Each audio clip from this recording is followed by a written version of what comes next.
The best thing about having to go to my wife's office party was that I got a chance to drive my Challenger full open. The worst part was that the faster I drove, the quicker I would get there. The gathering was at the company lodge, and there was a nice 20-mile stretch of road leading up to it. No stop signs, no traffic lights, and no traffic. Just open road waiting for the Dodge to do her thing. That also meant no gas stations and no Jiffy stores.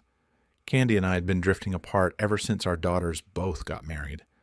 I was hoping for just the opposite, but it was not to be.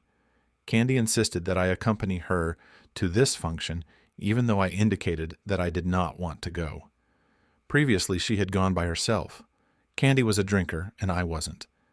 I did have a beer occasionally. She was also a social butterfly, and I wasn't. For the last year, I suspected that she was having an affair.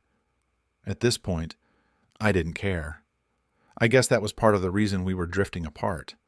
I was biding my time, just looking for a way out of an unpleasant relationship.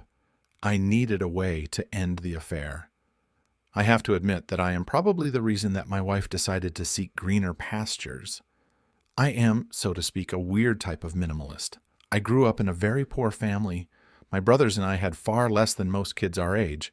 By that, I mean things like bicycles, toys, pets, fancy electronic gadgets, and stuff like that. It was almost like being Amish without the religion.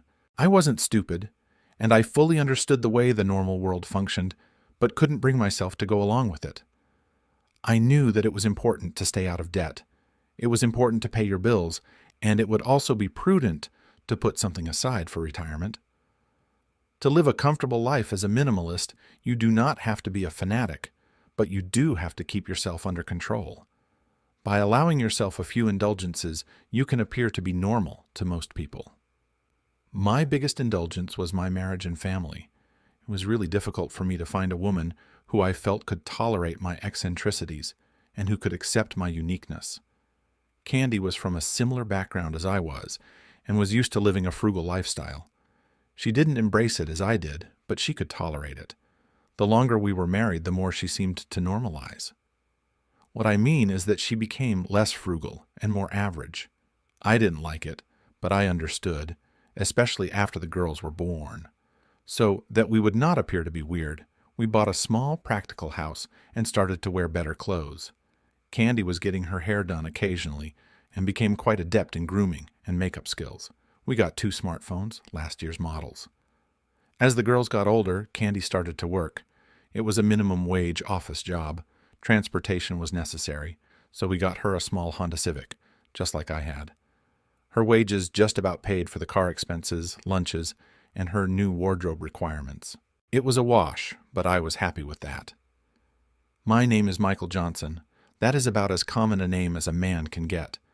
I work as a parts puller for a local company that makes industrial compressors. The job is very repetitious, but I enjoy it. I was comfortable with both the position and the salary.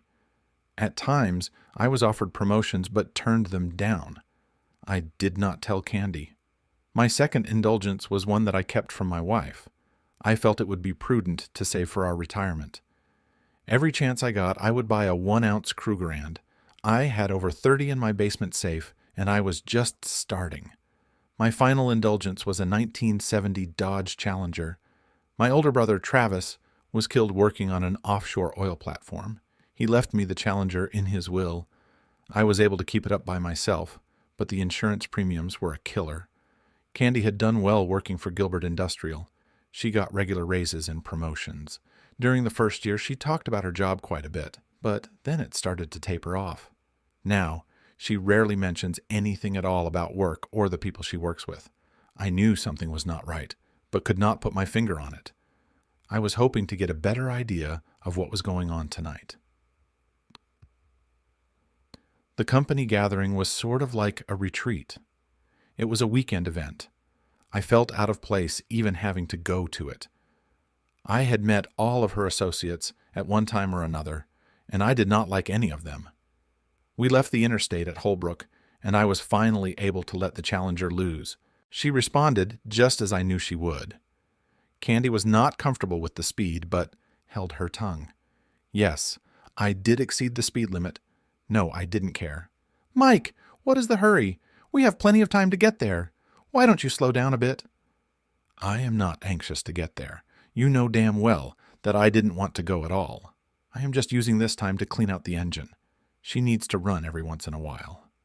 Please try not to be a spoil sport. This weekend is important to my career. Mrs. Griffin said it would be essential for you to be here also." Lois Griffin was the wife of the company president, Oscar Griffin. It was old money and an old business. Why? What do you mean? Why is it important for me to be at this company event? I don't understand. Mike, it is necessary that you completely understand my new position in the company so that you can give me the support and backing that I need to do my job. I still don't understand. I am sure that Mrs. Griffin will be able to explain it to you when we get there. I have always supported you in the past. Why is it different now? My new position has a lot of unique responsibilities. Lois said that you should be exposed to them gradually so that you can fully understand them. It might be difficult for you to comprehend at first, but she assured me that you will come around. By the time we got to the lodge, my adrenaline was pumping. It didn't take a genius to understand what Candy was trying to say. It was going to be an interesting weekend. When we arrived, Candy walked into the lodge, leaving me to bring in the bags. I felt like I was being put in my place. "Hey, nice wheels, Mr. Johnson. What is it? A 70 or 71? It was Wally Bailey, the company officer boy/gopher. "Hi, Wally. How are you doing? It's a 70. Wally introduced me to his wife, Margaret. They were sitting out on the front porch, but it seemed as if everyone else was inside. I did a glance around the parking area and guessed there were about 16 cars and one beat-up old truck at the end of the lot. We spent the next 5 minutes talking about the Challenger. "What are you doing outside? Why aren't you and Margaret inside with the people?" "It's not our type of crowd, Mr. Johnson. We were hoping to leave early, but Mrs. Griffin insists that we stay around. We came up early today to help get things set up.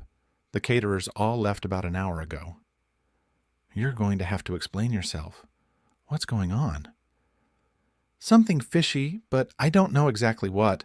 I don't want to get you upset, but I think it has something to do with your wife." "Are you staying the full weekend?" "No. That's why I got my truck parked over by the side, so I don't have to worry about getting out later." Things were getting more interesting every minute. "Well, I better get this stuff up to our room. Let me know before you leave, okay?" "Sure, Mr. Johnson. Be careful." "Well, don't do anything stupid." Luckily, it was only 2 small carry-on bags. As I entered the lodge, Mrs. Griffin caught my eye, smiled, and waved. Candy was waiting at the top of the stairs for me, and looked a bit aggravated that it took me so long to get in. "It's about time, Mike. We have a few hours to get ready for the evening. Get cleaned up and put on something presentable. It is going to be a special night, and I want everything to be perfect. If it's all right with you, I am going to take a stroll around the property for a bit to wind down. I'll be back in plenty of time." I noticed that I got a little smirk as I left the room. There was a slight chill, which made my stroll a bit more pleasant. As I estimated, there were indeed 16 cars. They were mostly Mercedes, with a few Jaguars and a Lexus thrown in. 4 of the autos had out-of-state license plates. I was a bit confused trying to figure out how a woman in my wife's position would qualify to fit in with people of that caliber. She, or should I say, we were definitely out of our class. Something was not right. I noticed that Wally and Margaret were loading their bags in the truck. I waved and walked over to chat a bit. "I see that Mrs. Griffin decided to let you leave." "Not really. We are sort of sneaking out." "I don't feel comfortable here, Mr. Johnson. Wally thought that maybe we should stay, but I talked him out of it." Margaret was quick to add, "Could you do me a small favor and stick around until after the evening buffet? I am a bit worried also, and I would appreciate it. I have no idea what is going on, but I don't like it. Great minds think alike. Isn't that right, Margaret?" She blushed a little at my meager, humorous attempt. "I think we can. There were crab and oysters on that serving line." I think I was going to like Wally. I did dress up, as my wife insisted. Before we got to the buffet, our hostess took my arm and walked me to a quiet alcove. We are so pleased that you choose to come tonight to support Candy. This is a big step in her career, and it is important that she has your full support. The increase in salary and benefits is very substantial, and I am sure you will be happy with it. Excuse me for asking, but what is the position that we are talking about? Candy has been a bit evasive. When I question her about it, she usually just blows me off and tells me to wait until tonight. Nothing to worry about, Michael. I think she just wants to surprise you. You didn't answer my question. There is no official title. I guess you could just say that she is a personal assistant. I see. Well, the buffet looks good. Thanks for the explanation, Mrs. Griffin. Lois, please. Call me Lois. I spent the next hour or so sampling everything on the line. Candy was busy socializing with the important people, so Wally, Margaret, and I got to spend a little more time together. We were just wrapping things up when Mrs. Griffin came over. Michael, Candy said that you brought your sporty little car with you tonight. I was wondering if you wouldn't mind making a little booze run for us. I smiled and nodded my head. There are 3 cases of wine at the ABC store in Holbrook.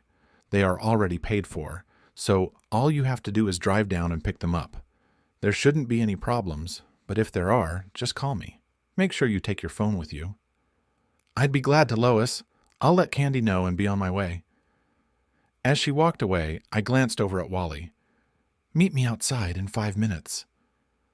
Candy just smiled when I informed her that Mrs. Griffin had asked me to help. Her only comment was, "Don't forget your phone." Interesting that they both empathized the same thing. Wally, I need a favor. He smiled as I threw him the keys to the Challenger. You're serious? Drive it down to Holbrook and pick up the 3 cases of wine at the ABC store for Mrs. Griffin. I have a feeling that there might be a problem of some sort, which will result in a delay, if you know what I mean. Wally smiled and nodded. Here's my phone. Just put it on the dash. If it rings, don't answer it. Whatever you do, don't turn it off. Any questions? How long do you want us to stay away? At least 2 hours and top off the gas before you start back to the lodge. Enjoy! It was a bit chilly outside, but at least I had the foresight to put on a comfortable jacket. Now, all I had to do was wait and watch. You could see most of the inside of the lodge from various places on the back porch. A thermos of coffee would have been nice, but I didn't plan that far ahead. I found a comfortable spot where I could see in and not be spotted. Candy appeared to be the center of attention. I still didn't know why, but I had a good idea. She was smiling, laughing, and mingling like a movie star. About 20 minutes later, Mrs. Griffin and Candy carefully looked at Candy's cell phone. I knew exactly what they were doing, checking my location. Well, thanks to Wally, I was now just about into Holbrook. They both smiled as Mrs. Griffin held up her hand and started to speak. Unfortunately, I could not make out what was being said, but everyone in the room seemed to be quietly approving what they heard. It almost seemed like low-level applause. Oscar Griffin walked over and took Candy's hand. They started up the main staircase and stopped. He raised his and her hands up in the air, similar to a victory salute, and they both laughed. I was able to hear the cheering in the room as they ascended the stairs. I still had about an hour and a half until the Challenger would be back. I decided to take my time and enjoy myself. I always had my trusty buck pocket knife with me. It was a gift from my daughters about 10 years ago. It was good steel and held a sharp edge. I looked over my target area and figured that I would start with the cars closest to the lodge. I took my time. There was no rush. I carefully placed each valve stem in my jacket pocket. I didn't want to lose any, and I didn't want to litter the Griffin's driveway. 16 cars and 64 valve stems. I had almost an hour to go. What to do? What to do? 4 of the cars were locked. The rest were all open, so I started at the closest one to the lodge again and removed the registration slips. Some were on the visors, but most of them were in the glove boxes. I had no idea what I was going to do with them, but thought that they might be nice to have in the future. I still had a 30-minute wait until Wally got back. I decided that the valve stems on the spare tires had to go. Since I had access to the cars, I also had access to the trunks. 20 minutes later, I had 10 more valve stems, Two of the cars had no spare tires. I know it was petty and juvenile, but it gave me a bit of light satisfaction. I am not a big fan of confrontation, so anything that I did or intended to do would be low and sneaky. I had no self-image problems, so I did not feel the need to come across as manly or heroic. I'll let all of the alpha males assume that role. 20 minutes later, the challenger returned. Wally and Margaret both seemed to have enjoyed the ride. He verified that there was indeed a delay at the ABC store, as I expected, and it looked like it was pre-planned. There were no calls to my cell phone while they were gone. I turned it off and took out the SIM card. They were anxious to get home. I thanked Wally, wished him a safe trip, and strongly recommended that he find another job as soon as possible. I am sure that the cases of wine in the truck were pretty expensive. It was an easy problem to solve. I just put all 3 cases on the front porch of the lodge. There was no way that I wanted them to accuse me of stealing anything. The trip home was relaxing. There wasn't too much at the house that was important to me. A few personal papers, my laptop, and my Krugerrands. Originally, I was going to torch the house before I left, but that would have made Candy a martyr. I didn't want to do that. I was on the road within 2 hours. I did not feel the necessity to leave the traditional note or wedding ring. Let her figure it out. I was in no rush and had no destination in mind. I drove for 2 days. It was Monday morning when I called into work and gave notice. I requested that my final check be sent to my parents' house in Carlisle. They were not happy that I quit without giving notice. I apologized, but did not offer an explanation. You can always count on a good breakfast at Waffle House. I picked up a local merchandiser paper on the way in and found an interesting help wanted ad for a local supermarket. They were looking for a person to stock shelves between 10 p.m. and 6 a.m. After breakfast, I checked out the market. It was in an eclectic, older section of Chattanooga. I spent the next hour driving around the neighborhood. There were a lot of older craftsman cottages and a few mobile homes in the immediate area. I could be happy in a small trailer, but was hoping for a step up. Then, I happened to stumble across a sign offering a garage apartment for rent. I hadn't inquired about the market job yet, but didn't want to lose out on the garage apartment. The garage was not included, but when I offered $50 a month more rent, they went for it. It was a small one-bedroom unit with only a half bath. It was sort of furnished. Bed, dresser, table, and chairs. The rent was right, and the location was right, so I took it. I'll solve the bath problem later. At least I had a home for the challenger. The supermarket situation was a bit different. They had plenty of applicants, but not too many that they felt comfortable leaving alone at night in the store. I explained my situation to the owner and didn't mince any words. What clinched the job for me was when I offered to work under the table, with no benefits, and at $1 less than they wanted to pay. They never even asked for my social security number. I was happy, and they were happy. It was a 10-minute walk from the apartment. I spent the rest of the day getting settled in my new home. The landlord gave me the access code to his internet, which I thought was nice. After a quick trip to the local Goodwill, I had some kitchen stuff and a small microwave. I also got some linens and cleaning supplies. That night, I canceled my life insurance policies. I decided not to mess with the banking or credit cards. What can she hurt? Both of our daughters were now married. That made my leaving a bit easier. No grandchildren yet, but I am sure it wouldn't be too much longer. I called my daughter Batty and let her know that I was okay. I asked her to be available to help her mother if necessary. Batty was aware that I had left, but Candy had given her no other information. She promised to update her sister Alice. I deleted all the calls from my wife and turned it off again. I needed a shower.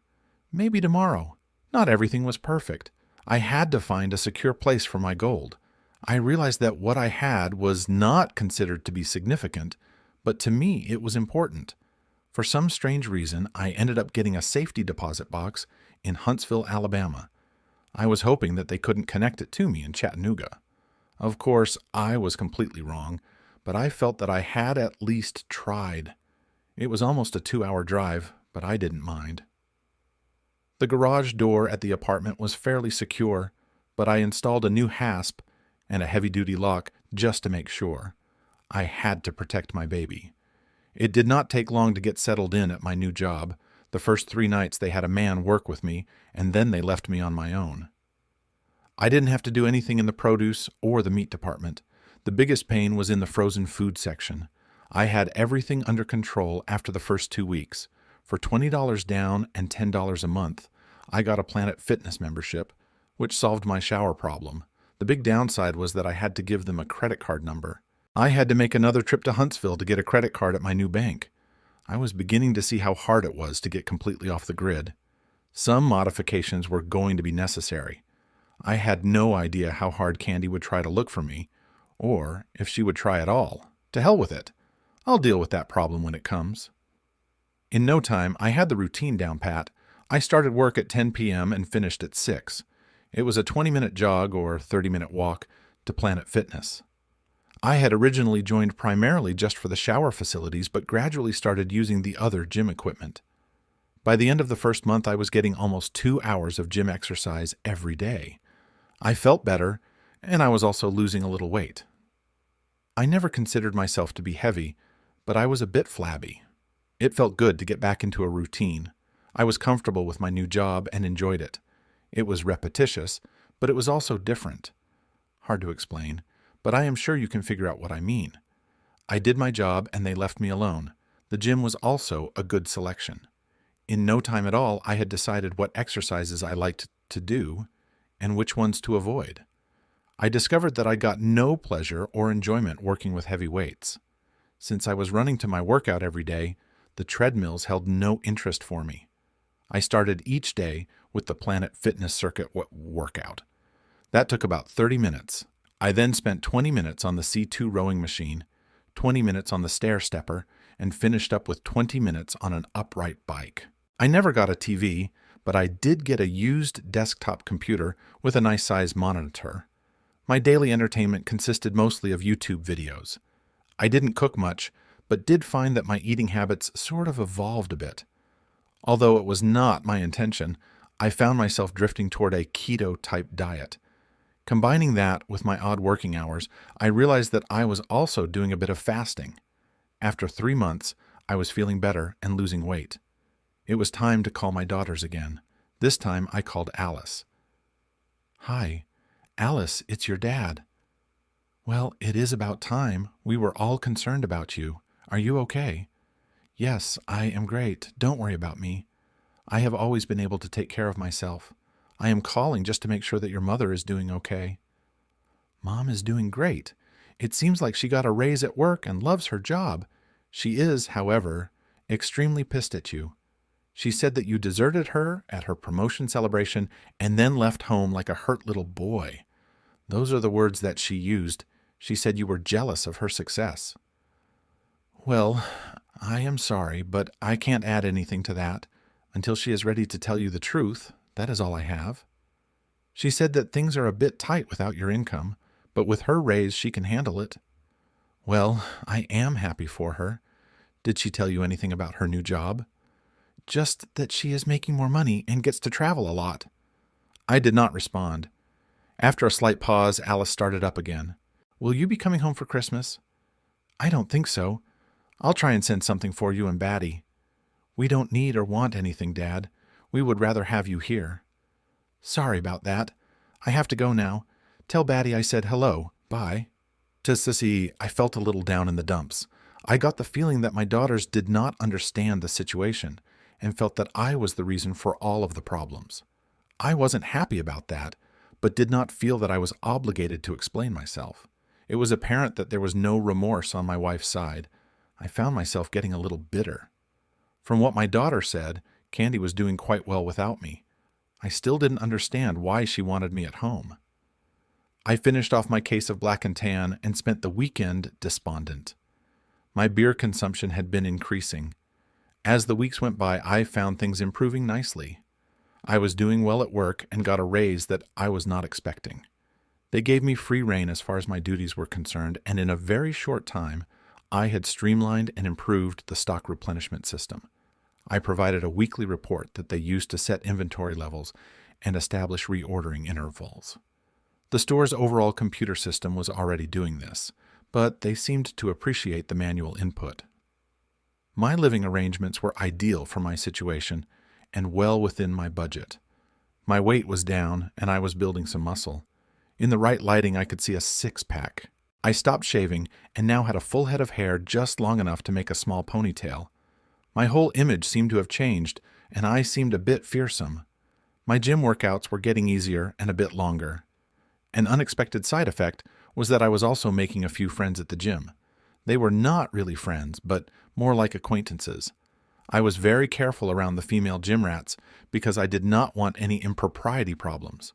With the guys, it didn't matter. In fact, we were poking fun at each other regularly. There was, however, one very unusual union that cropped up. Her name was Judy, or at least that was what everybody called her. She was not very friendly and seldom talked to anyone. I turned out to be the exception. She was there every morning and worked steadily for at least 2 hours. It was an intense workout, not a frilly yoga-type routine. I guessed that she was about mid-40s or so, hard-looking and always wore sweatpants and a sweatshirt. All the other females were showing off their bodies with tight latex and skimpy outfits, not Judy. I took a good bit of razzing because I was the only male in the whole cage that she talked to or even looked at. I didn't encourage her, but I also didn't turn her away in any fashion. To be honest, I was a bit flattered. Several months passed, and I had not contacted either my daughters or my wife. I just could not force myself to do it. I made several trips to Huntsville to add to my Krugerrand collection. Then things started to change. "Michael, could I speak with you a moment?" This was not a usual conversation starter with Judy. She called me Michael when all the guys used Mike. Come to think of it, she had never really referred to me by my name before. "Sure, no problem. Is there something that I can help you with?" "As a matter of fact, there is." We both took a bench and got comfortable. "I have a company affair that I have to attend Friday evening, and I need an escort. I will take care of all the expenses, and I only need you to go with me. I notice that you don't drive, so I will also provide transportation. If it is necessary, I can reimburse you." I hesitated, and she quickly picked up on it. "I'm sorry. Did I do or say something wrong?" "No, not at all. It is just that I have a few skeletons in the closet, so to speak. If you can work around them, I will be happy to help you out." "Okay. What are the problems?" "First of all, I am married." "Oh, crap. You never mentioned a wife. I guess that queers the whole deal." "No, not at all. I just wanted to let you know up front. I have not seen or talked to my wife in over 9 months. I don't even know if I am still married." "Have you filed for divorce or separation?" "No." "Next. I do not have anything appropriate to wear. No suit, jacket, dress shirts, or regular shoes. I have no use for any of that stuff, so I don't have it." "No problem. I can take care of that." "This is why I am asking a week ahead." "I do work nights, but I think I can get the evening off with no problem." "I am glad you solved that one." She smiled when she said that. "What else? Do you want me to shave or anything?" "Michael, I like your beard and I like your hair, but to be honest, you are a bit scruffy. Would you mind if my stylist looked you over Friday afternoon?" "Stylist?" She smiled, and I groaned and nodded that it was okay. So started my relationship with Judy, professionally known as Judy Walker, attorney at law. Tuesday, I ended up at Joss A. Banks. Not really a high-class place, but a step above anything I had ever been at. Judy had arranged for my visit ahead of time. I ended up with 2 pairs of pants and 2 sport coats. They topped it off with a couple of shirts and a few ties. I exerted myself a bit by adding 2 turtleneck shirts to the pile. I always liked them and thought that they would look good with sport coats. Judy had prepaid everything. On the way home, I picked up a new pair of decent shoes and some underwear. I needed the new underwear because of my recent weight loss. The shoes were moccasin style, but still classy. My visit to the stylist went well on Friday.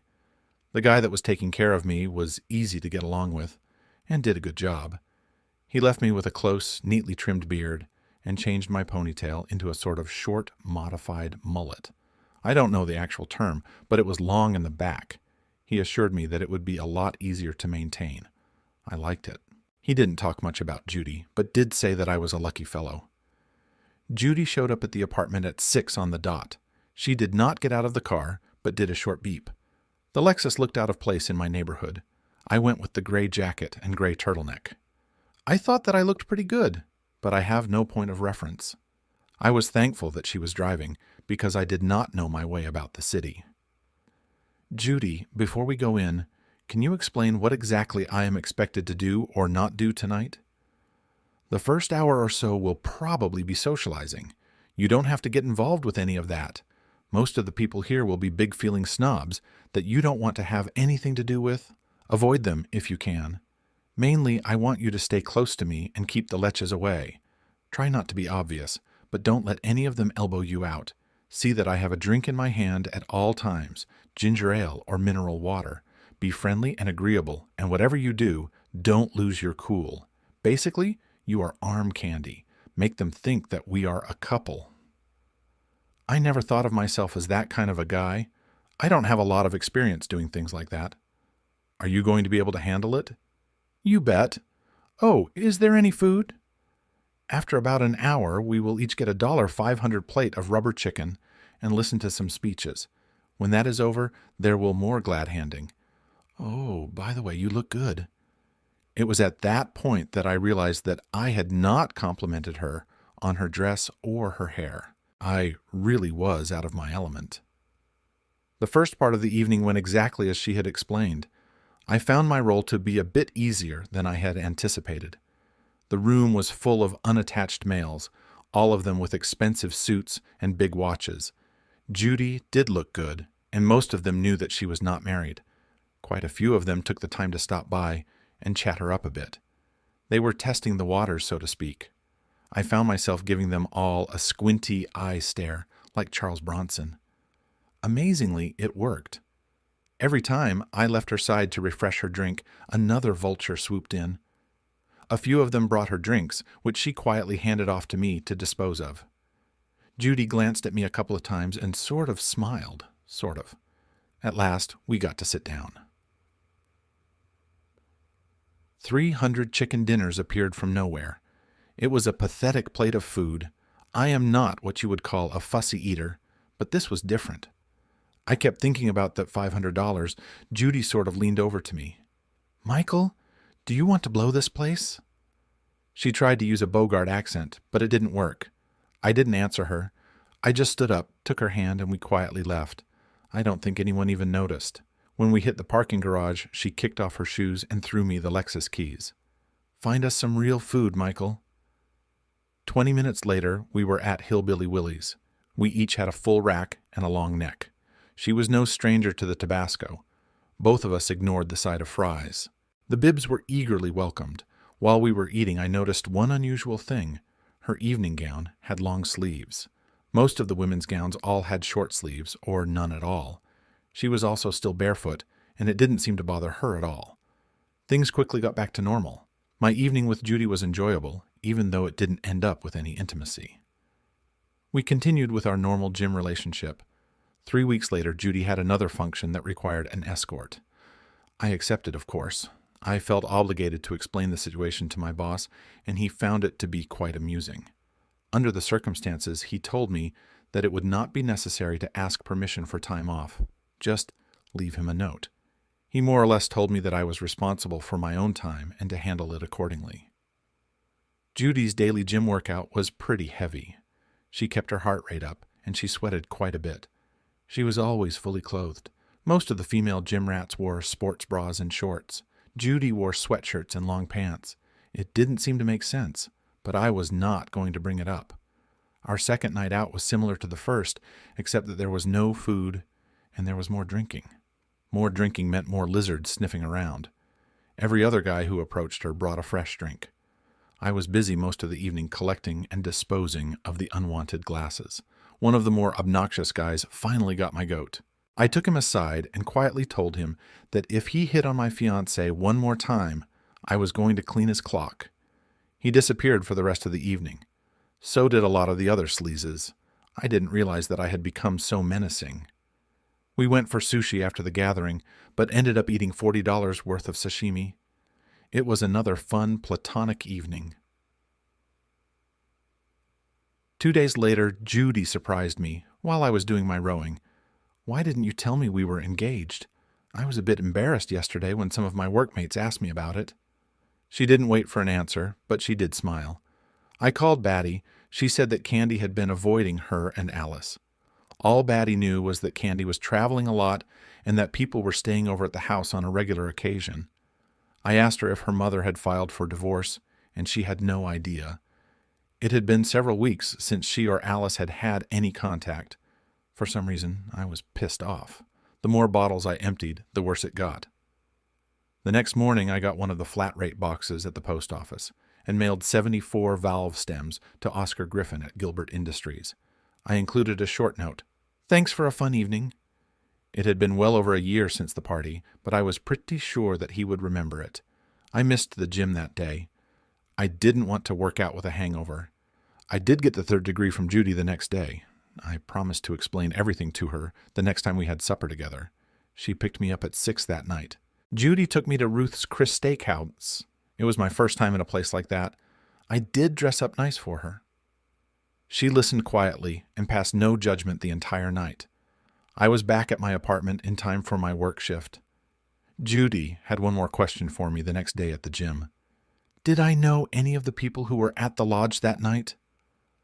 When I told her that I had the names and addresses of everyone that was there, her eyes lit up. After our workout, she stopped by the apartment and I gave her an envelope with 12 car registrations. She grabbed them and kissed me on the cheek. There are 15 kinds of lawyers. Judy was a personal injury lawyer. She tried to explain it to me, but I just smiled and asked her what this was going to cost me. All I got for an answer was another kiss on the cheek. 3 days later, I got a call from my daughter, Alice. Candy had called her to see if she knew where I was. Some sort of a problem had cropped up at Candy's workplace, and she was in the middle of it. She was not happy and needed to talk to me immediately. Alice refused to tell her anything. I wonder if Oscar got those valve stems. I called Judy and told her that I would be picking her up in 20 minutes. Her office was in an upscale strip mall. It was nice, but not too flashy. Judy had never seen the Challenger. The subject of my car ownership never came up before. The sound of the engine preceded my arrival and resulted in several curious onlookers from her office as she walked out to the car. I came around to open the door for her and smiled at all of the gawkers. Judy was laughing when she got in the car. "Well played, Michael. Well played. I guess you will want an engagement ring now?" "In good time. Don't rush it." I kept the Challenger under control until we crossed the Tennessee River. Then I started to let her open up a bit. Route 72 going into Huntsville is a nice stretch of road, but not the best place to show off. We were seated at Dreamland within 2 hours. "Michael, all of the people that were at the lodge that night were served today." "What do you mean, served?" "It is a lawsuit. The actual term is malicious conduct contributing to the deterioration of a marriage." "There is really such a thing?" "It appears that all of the required categories had been met. Their conduct was intentional, it was extreme, and it caused you severe emotional distress." "That must be why my wife was upset." By that time, we each had a slab of Dreamland ribs in front of us. The conversation slowed down a bit. Judy had just finished sucking her last rib when she looked up. "What do you mean your wife was upset?" "My daughter Alice called me today and said that Candy needed to talk to me. There was a big problem at work and she was involved in it in some fashion. I don't know any more than that. Oscar Griffin and Gilbert Industries are being sued for $1 million. The other 11 people are being sued for $100,000 each. I am not trying to be a smartass or anything, but do you think that that will work? Of course. Maybe not as cut and dry as it looks, but I think a few interesting things might happen." I wanted another long neck, but could not risk it because of the long drive home. Judy could risk it, and enjoyed gloating as she drank the lager. I was feeling a bit frisky as we exited the restaurant, so I casually asked Judy if she would like to get a room and go back in the morning. "I'd like to, but I can't." We can leave early if you'd like. That's not it. Let's just go now. I'll explain it to you on the way home. Everything was quiet in the car for the first 20 minutes, and then she started to open up. It seems that 8 years ago, Judy weighed almost 300 pounds. She decided to diet and exercise rather than get bypass surgery. She lost 140 pounds. Unfortunately, she was plagued with 20 pounds of loose, flabby skin. It took 5 surgeries to remove the excess flesh, and she is now left with scars across her whole body. Judy is a brave, outspoken woman, but she admitted that she was very self-conscious about the scars. She avoided dating and any contact with male friends. For some reason, she felt comfortable with me, but didn't know why. I dropped her off at her house, walked her to the door, and gave her a small kiss on the cheek. She thanked me for the meal and had a small tear in her eye as I left. We continued our platonic dating. We both seemed content with it. Nickajack markets seemed to be popular with the local folks. In less than 2 years, they had added 2 additional stores and were looking for more. The owners were serious when they offered me a full-time position as inventory manager for all 3 units. They did, however, insist that I become a regular hire, which meant that I had to go fully legal. At this point, it didn't seem to matter anymore, so I accepted. Judy was happy, so I was happy. Several more weeks passed. I had not heard from my daughters for quite a while, and then I got a short text message on my phone. Mom got fired. That complicated things a bit. I now had a regular job with a decent salary, and Candy was no longer working. At this point, I was afraid that I would end up getting screwed in a divorce. Then things got worse. Michael, I have some good news for a change. Judy was serious, and I was all ears. 3 of the 11 people that we sued have settled. What does that mean? Since we had only sued for $100,000, they were advised by their insurance companies to just go ahead and pay it and avoid any public litigation. It was covered by their insurance, so it was no great personal loss to them. You mean we might get some money out of this? Michael, I already got 3 checks. There might be more coming. Do you think this might have something to do with Candy getting fired? I'm pretty sure that it was. Is this going to screw up my divorce? Did you file yet? No, not yet. I was going to ask you to help me with it. Judy had a really big smile on her face. Michael, pack a small bag and get the Challenger ready. We are going to take a road trip to see your wife. We will leave Thursday morning early. Now I was smiling. We left at 6 a.m. and checked into the Sheraton 10 hours later. The Challenger was happy. I called Alice and asked her to bring Candy and Batty to lunch at the Reading Motor Inn the next day. The conversation at supper was a bit awkward. Picking and choosing off the Red Lobster menu was fun, and we ended up spending more money than we anticipated. We didn't care because it was a celebration of sorts. Our conversation was varied and convoluted. Why? We were both cautious about avoiding the elephant in the room. We were spending our first night together. We were friends without benefits for over a year. The last thing I wanted to do was make her feel uncomfortable. While I won't get into the details of the evening, I will say that it was not nearly as traumatic as we anticipated. We were both a little bit rusty, but managed to get through it with the expected results. She seemed relieved that I was not repulsed, and I was happy that it was not near as bad as she led me to believe. We were a couple of happy fools. We had a late breakfast in the morning. Candy and the girls were waiting at the table when we arrived. I wore one of my new sports coats with a dark turtleneck. I looked good. Judy wore one of her lighter business suits, sort of casual professional. My wife and my daughters looked at me in amazement.